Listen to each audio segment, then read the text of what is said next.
Kita merasa sudah ngajar maksimal, RPP lengkap, jurnal terisi, tapi murid tetap pasif, dan asesmen malah bikin stres. Dan yang lebih berat, gurunya capek, muridnya capek, tapi hasil belajarnya segitu-gitu saja. Nah, itu yang bikin panduan pembelajaran dan asesmen edisi revisi 2025 ini menarik, karena isinya bukan nambah beban, tapi justru ngubah cara pandang kita soal belajar dan menilai murid. Betul, dan di podcast ini kita bahas versi yang realistis di kelas, bukan versi bahasa dokumen. Sebenarnya kenapa sih panduan ini direvisi lagi? Karena satu hal utama, pembelajaran kita terlalu fokus ke administrasi, bukan pengalaman belajar murid. Panduan 2025 menegaskan bahwa pembelajaran dan asesmen itu satu siklus, bukan dua hal terpisah. Jadi bukan lagi ngajar dulu, nilai belakangan. Iya, asesmen itu bukan cuma angka, tapi alat bantu guru untuk tahu murid paham atau belum, butuh dibantu atau ditantang. Di panduan ini sering muncul istilah pembelajaran mendalam. Sebenarnya maksudnya apa? Sederhananya, pembelajaran yang bikin murid sadar sedang belajar, merasakan manfaatnya, dan menikmati prosesnya. Itu yang disebut berkesadaran, bermakna, dan menggembirakan. Betul, contoh sederhana di SMP.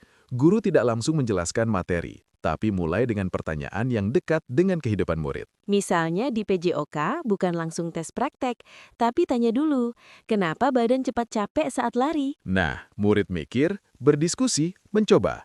Itu sudah pembelajaran mendalam, walaupun tanpa istilah rumit. Panduan ini juga menekankan 8 dimensi profil lulusan.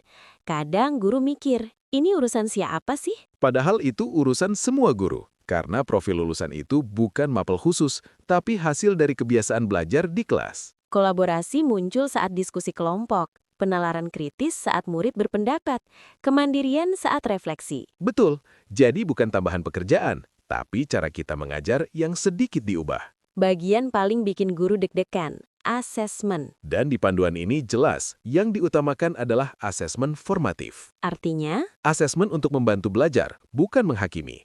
Nilai boleh ada, tapi umpan balik jauh lebih penting. jadi kalau murid belum paham, itu bukan gagal. Itu justru informasi buat guru, berarti perlu strategi lain.